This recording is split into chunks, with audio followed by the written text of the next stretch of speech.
Anybody else like that? What made you choose out of all the guns to want to buy an AR-15? Cool looking. Cool looking. That's the Parkland school shooter being questioned by investigators. Why'd you get that gun? It was cool looking. It was cool looking. Okay. That's the explanation. That's the answer to why the gun, but why? Why create this devastation, this massacre, and take all these innocent lives? That's what this jury is going to have 4 months to try to understand in coming to their decision about what to do with the shooter. I want to take you back inside the courtroom, and a real significant part, I think, of the opening statement from the assistant state attorney today kind of dealt with, I think, the closest we can get to maybe a potential answer or a road to the answer in this case. Take a listen. 3 days before this brutal murder, this massacre, the defendant in this case made a cell phone video on his cell phone. And this is what the defendant said. "Hello, my name is Nick. I'm going to be the next school shooter of 2018. My goal is at least 20 people with an AR-15 and some tracer rounds. It's going to be a big event. And when you see me on the news, you'll know who I am. You're all going to die. Ah, yeah, I can't wait. Ah, yeah, I can't wait. Cold, calculated, manipulative, and deadly."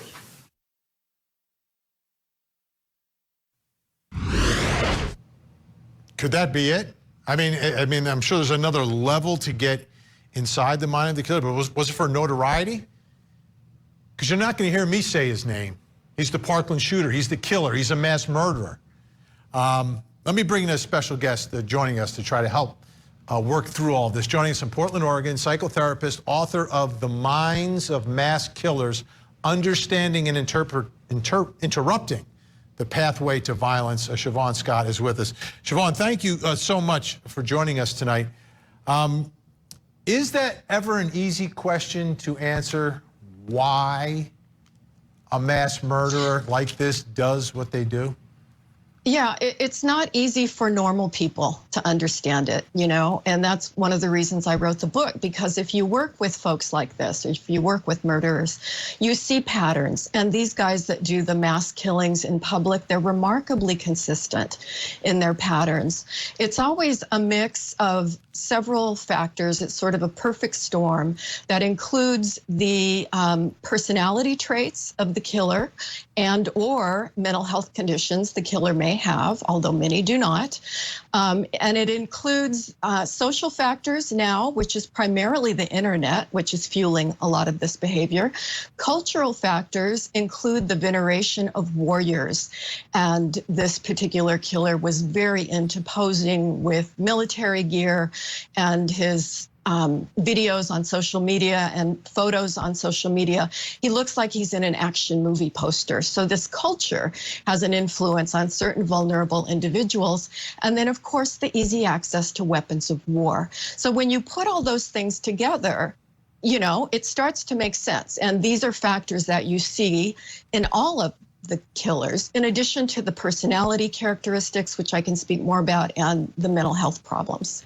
Well, let's talk about his personality traits. And is it something that should be noticed? Is it something that someone could say, hey, something's going on here, and there could be intervention and interruption, and you could actually stop it?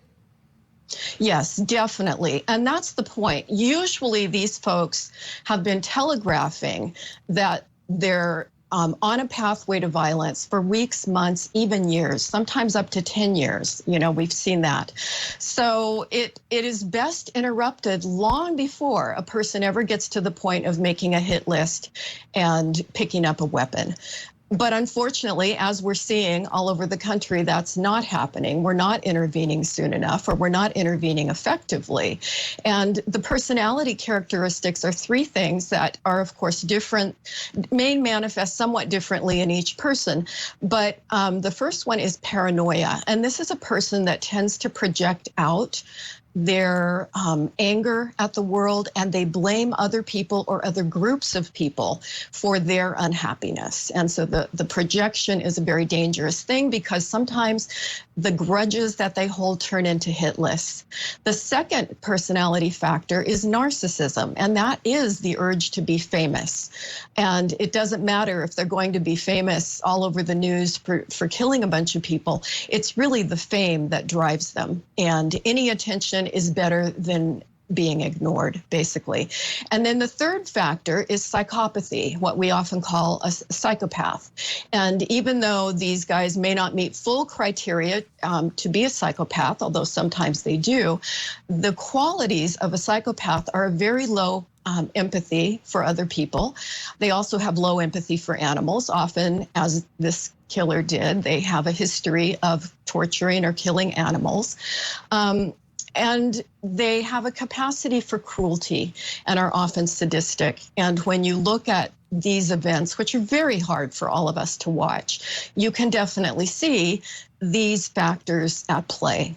And then there are other things in addition. So it does get complicated, but those are the basic kind of general things that we see over and over.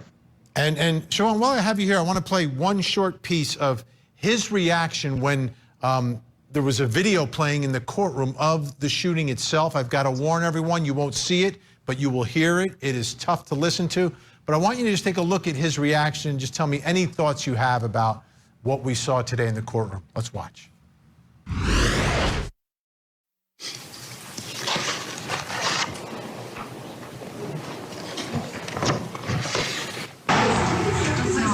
Holy sh**.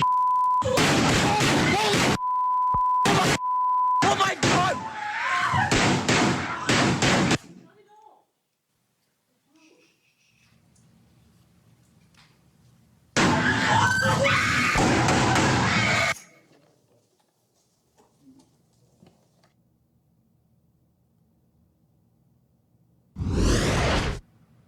Any thoughts? Yeah, you know, not knowing him, it's hard to say with any specificity, but he clearly is covering his eyes. He doesn't want to face this. Is it manipulative? People who are psychopathic are very often masters of impression management, and he really doesn't have too much of a defense here, which I think is why he pled guilty. And it could also be immaturity, that in a way, as little kids will try to cover their eyes when they don't want to see something. It could be something that kind of shows his neurodevelopmental problems, which have also been alluded to over and over in the media from people who knew him. He was identified as autistic from a very young age. And even though the vast majority of autistic people never commit violence, you can find autistic people who have personality characteristics like the ones I mentioned. So it is possible to be psychopathic and autistic, which is something that's not often understood. Well, Shavaun Scott, this has been incredibly insightful. I hope you'll come back and join us throughout the course of our coverage of this. We really do appreciate your time tonight. Yeah, it's very sad, but I'm happy to come back. Thank you. Thank you so much. All right, when we come back, folks, another